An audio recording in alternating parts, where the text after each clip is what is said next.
जीवन एक पहेली है। हम सब यहाँ हैं, लेकिन क्यों? यह सवाल हमें अंदर ही अंदर कुरेदता रहता है। क्या जीवन का कोई उद्देश्य है या हम बस यूं ही भटक रहे हैं? ये सवाल हमें सोचने पर मजबूर कर देते हैं। दर्शन शास्त्र हमें इन सवालों से जूझने का रास्ता दिखाता है। ये हमें हमारे अस्तित्व के बारे में गहराई से सोचने के लिए प्रेरित करता है। जीवन का अर्थ क्या है? ये सवाल हमें अंदर तक झकझोर देता है। क्या हम जन्म से ही किसी उद्देश्य के साथ बंधे हैं या हम स्वतंत्र हैं अपनी मर्जी से जीने के लिए? यह एक ऐसा सवाल है जिसका जवाब हमें खुद ढूंढना होगा। आइए इस गहन यात्रा पर निकलते हैं और जीवन के गूढ़ रहस्यों को समझने की कोशिश करते हैं। इंसान हमेशा से ही अर्थ की तलाश में रहा है। यह एक ऐसी खोज है जो सदियों से चली आ रही है और हर पीढ़ी ने इसे अपने तरीके से समझने की कोशिश की है। वह जानना चाहता है कि उसका अस्तित्व क्यों है। यह सवाल हमें अपने जीवन के हर पहलू पर विचार करने के लिए मजबूर करता है। क्या यह सब संयोग है या किसी विशाल योजना का हिस्सा? क्या हमारे जीवन का कोई गहरा उद्देश्य है या हम बस ब्रह्मांड के एक छोटे से हिस्से हैं? कुछ लोग धर्म में अर्थ ढूंढते हैं। वे मानते हैं कि उनके जीवन का उद्देश्य ईश्वर की सेवा करना और उसकी आज्ञाओं का पालन करना है। वे मानते हैं कि ईश्वर ने उन्हें एक उद्देश्य के लिए बनाया है। यह विश्वास उन्हें जीवन में दिशा और स्थिरता प्रदान करता है। ईश्वर की आज्ञा का पालन करना ही उनके जीवन का लक्ष्य बन जाता है। यह उन्हें एक गहरे आत्मिक संतोष की अनुभूति कराता है। दूसरों को रिश्तों में खुशी और संतुष्टि मिलती है। वे अपने परिवार और दोस्तों के साथ बिताए गए पलों में जीवन का अर्थ खोजते हैं। वे अपने परिवार और दोस्तों के लिए जीते हैं। उनके लिए प्यार और अपनापन ही सबसे बीढ़ा अर्थ है। उनके लिए प्यार और अपनापन ही सबसे बाढ़ा अर्थ है। ये उन्हें एक गहरे भावनात्मक संतोष की अनुभूति कराता है। कई लोग अपने काम और उपलब्धियों में अर्थ खोजते हैं। वे अपने पेशेवर जीवन में सफलता और पहचान पाने की कोशिश करते हैं। वे दुनिया में अपनी पहचान बनाना चाहते हैं। उनके लिए उनके काम का महत्व और उसकी सराहना ही जीवन का अर्थ है। सफलता और प्रशंसा उन्हें प्रेरित करती है। यह उन्हें आगे बढ़ने और अपने लक्ष्यों को प्राप्त करने के लिए प्रोत्साहित करती है। लेकिन क्या जीवन का अर्थ इतना सीमित है? क्या यह केवल धर्म, रिश्ते या काम तक ही सीमित है? क्या कोई एक उत्तर हो सकता है जो सब पर लागू हो? शायद नहीं। शायद जीवन का अर्थ हर व्यक्ति के लिए अलग होता है और यही इसकी खूबसूरती है। शून्यवाद एक ऐसा दर्शन है जो कहता है कि जीवन का कोई आंतरिक अर्थ नहीं है। यह मानता है कि धर्म, नैतिकता और सामाजिक नियम बस हमारी बनाई हुई कहानियां हैं। शून्यवादी मानते हैं कि ब्रह्मांड को हमारी कोई परवाह नहीं। हमारी इच्छाएं, सपने और उपलब्धियां सब व्यर्थ हैं। मृत्यु के बाद सब कुछ समाप्त हो जाता है। यह विचार बहुत ही निराशाजनक लग सकता है। अगर कुछ भी मायने नहीं रखता तो जीने का क्या मतलब? शून्यवादी इस सवाल का जवाब देते हैं कि हमें स्वतंत्रता का आनंद लेना चाहिए। चूंकि कोई नियम नहीं है, इसलिए हम अपनी मर्जी से जी सकते हैं। हम अपनी खुशी के लिए खुद जिम्मेदार हैं। हमें अपने मूल्यों और अर्थों का निर्माण खुद करना होगा। अस्तित्ववाद एक और दार्शनिक विचारधारा है जो शून्यवाद से प्रभावित है। यह मानता है कि जीवन का कोई पूर्व निर्धारित अर्थ नहीं है। हम स्वतंत्र हैं अपनी पसंद खुद चुनने के लिए। अस्तित्ववादी कहते हैं कि अस्तित्व सार से पहले है। इसका मतलब है कि हम पहले अस्तित्व में आते हैं और फिर अपने कार्यों से अपना सार तय करते हैं। हम जो करते हैं वही हमें परिभाषित करता है। यह विचार हमें जिम्मेदारी सौंपता है। हम अपनी पसंद के लिए खुद जिम्मेदार हैं। हमारे कार्य के परिणामों से बचना संभव नहीं है। हमें साहस और ईमानदारी से जीना चाहिए। अस्तित्ववाद हमें निराशा से मुक्ति दिलाता है। यह कहता है कि हम अपनी कहानी के लेखक हैं। हम चुन सकते हैं कि हम कौन बनना चाहते हैं और क्या करना चाहते हैं।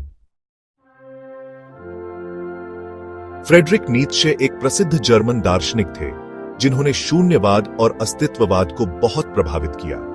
उनका मानना था कि ईश्वर मर चुका है।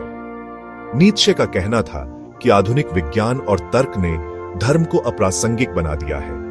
अब हमें अपने नैतिक मूल्यों और जीवन के अर्थ के लिए खुद जिम्मेदारी लेनी होगी। उन्होंने ऊपरमैन यानी सुपरमैन का विचार दिया, जो एक ऐसा व्यक्ति है जो सामाजिक रीति रिवाजों और नैतिकता से ऊपर उठकर जीता है। वह अपनी इच्छा शक्ति से अपना जीवन जीता है।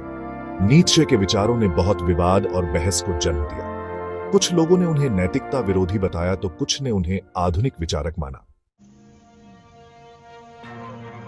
ज्यां पॉल सार्त्र एक फ्रांसीसी दार्शनिक थे जिन्होंने अस्तित्ववाद को लोकप्रिय बनाने में महत्वपूर्ण भूमिका निभाई। उनका मानना था कि मनुष्य स्वतंत्रता की ओर अभिशप्त है। सार्त्र का कहना था कि हम हर पल चुनाव करते हैं, चाहे हम कोई भी फैसला लें, हम अपनी स्वतंत्रता का उपयोग कर रहे होते हैं। यह स्वतंत्रता हमें भारी जिम्मेदारी सौंपती है। उन्होंने बुरी आस्था के बारे में लिखा, जो तब होता है जब हम अपनी स्वतंत्रता से मुंह मोड़ लेते हैं। हम बहाने बनाते हैं और दूसरों को अपने जीवन के लिए दोषी ठहराते हैं। सार्त्र ने हमें याद दिलाया कि हम अपनी पसंद के लिए खुद जिम्मेदार हैं। हमें साहस के साथ जीना चाहिए और अपने जीवन को सार्थक बनाने के लिए प्रयास करना चाहिए। अल्बर्ट कैमू एक और फ्रांसीसी दार्शनिक थे जिन्हें उनके अस्तित्ववादी विचारों के लिए जाना जाता है। उन्होंने जीवन के बेतुकेपन के बारे में लिखा। कैमू का मानना था कि ब्रह्मांड अर्थहीन है, लेकिन हम अर्थ की तलाश करते रहते हैं। यह विरोधाभास ही जीवन को बेतुका बनाता है। हालांकि कैमू ने निराशा को स्वीकार नहीं किया। उन्होंने विद्रोह का आह्वान किया। उनका कहना था कि हमें इस बेतुकेपन के खिलाफ विद्रोह करना चाहिए। हमें अपने जीवन को सार्थक बनाने के लिए संघर्ष करना चाहिए, भले ही कोई अंतिम जीत न हो। हमें अपने मूल्यों के लिए लड़ना चाहिए और अपने जीवन को पूरी तरह से जीना चाहिए। तो इन सब विचारों के बाद हम जीवन के अर्थ के बारे में क्या निष्कर्ष निकाल सकते हैं? यह एक ऐसा प्रश्न है जिसने सदियों से मानवता को उलझन में डाला है।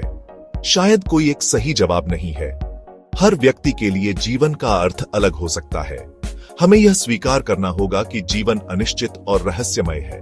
यह अनिश्चितता ही जीवन को रोमांचक बनाती है। शायद कोई अंतिम सत्य नहीं है जिसे हम खोज सकें, लेकिन यह खोज ही हमें आगे बढ़ने के लिए प्रेरित करती है। लेकिन इसका मतलब यह नहीं है कि जीवन अर्थहीन है। हर छोटे छोटे पल में भी गहरा अर्थ छिपा हो सकता है। हम अपने जीवन को खुद अर्थ दे सकते हैं। हमारे कार्य, हमारे विचार और हमारी भावनाएं ही हमारे जीवन को अर्थपूर्ण बनाते हैं। हम अपने मूल्यों का निर्माण कर सकते हैं और उनके अनुसार जी सकते हैं। यह हमारे जीवन को दिशा और उद्देश्य देता है। हम खुद को किसी महान लक्ष्य के प्रति समर्पित कर सकते हैं। यह लक्ष्य व्यक्तिगत हो सकता है या सामूहिक। हम दूसरों की मदद कर सकते हैं, उनके जीवन में सकारात्मक बदलाव ला सकते हैं, कला का सृजन कर सकते हैं जो हमारे और दूसरों के जीवन को समृद्ध बनाता है, या दुनिया को एक बेहतर जगह बनाने की कोशिश कर सकते हैं। यह प्रयास ही हमारे जीवन को मूल्यवान बनाता है। जरूरी यह है कि हम निष्क्रिय न रहें। हमें अपने जीवन को सक्रियता और ऊर्जा से भरना चाहिए। हमें अपनी स्वतंत्रता का उपयोग करते हुए साहस और जिम्मेदारी के साथ जीना चाहिए। यही जीवन का असली अर्थ है। जीवन के अर्थ की तलाश एक अनंत यात्रा है। यह यात्रा हमें अपने भीतर की गहराइयों में ले जाती है, जहां हम अपने अस्तित्व के मूल प्रश्नों का सामना करते हैं। यह एक ऐसा सवाल है जिसका जवाब हमें बार बार खोजना होगा। हर मोड़ पर, हर कदम पर हमें नए अनुभव और नई समझ मिलती है।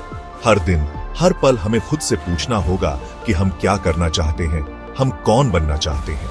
यह आत्म खोज की प्रक्रिया हमें अपने सच्चे स्वभाव के करीब लाती है। हम कौन बनना चाहते हैं? यह सवाल हमें प्रेरित करता है, हमें आगे बढ़ने की ताकत देता है। कोई सही या गलत जवाब नहीं है। हर व्यक्ति की यात्रा अनूठी होती है और हर किसी का अनुभव अलग होता है। जरूरी यह है कि हम सोचते रहें, खोजते रहें और अपने जीवन को पूरी तरह से जीने की कोशिश करते रहें। यह खोज हमें नए रास्तों पर ले जाती है, नए लोगों से मिलवाती है। यह यात्रा आसान नहीं है, लेकिन यह हमें संतुष्टि और आनंद दे सकती है। यह हमें अपने भीतर की शक्ति और साहस का एहसास कराती है, लेकिन यह हमें संतुष्टि और आनंद दे सकती है। यह हमें यह एहसास दिलाती है कि हम अकेले नहीं हैं। हमारे साथ और भी लोग हैं जो इसी यात्रा पर हैं। यह हमें यह एहसास दिला सकती है कि हम अकेले नहीं हैं। हम सब इस यात्रा में एक साथ हैं। यह सामूहिक अनुभव हमें और भी मजबूत बनाता है। हम सब इस यात्रा में एक साथ हैं। हम सब अर्थ की तलाश कर रहे हैं और इस तलाश में हमें एक दूसरे का साथ मिलता है। हम सब अर्थ की तलाश कर रहे हैं, प्यार की तलाश कर रहे हैं और खुशी की तलाश कर रहे हैं। यह तलाश हमें एकजुट करती है। प्यार की तलाश कर रहे हैं, और खुशी की तलाश कर रहे हैं। यह यात्रा हमें सिखाती है कि असली खुशी और संतोष हमारे भीतर ही है। खुशी की तलाश कर रहे हैं और शायद इस तलाश में ही जीवन का असली अर्थ छिपा है। यह यात्रा हमें अपने सच्चे स्वभाव और उद्देश्य की ओर ले जाती है और शायद इस तलाश में ही जीवन का असली अर्थ छिपा है। यह यात्रा हमें अपने सच्चे स्वभाव और उद्देश्य की ओर ले जाती है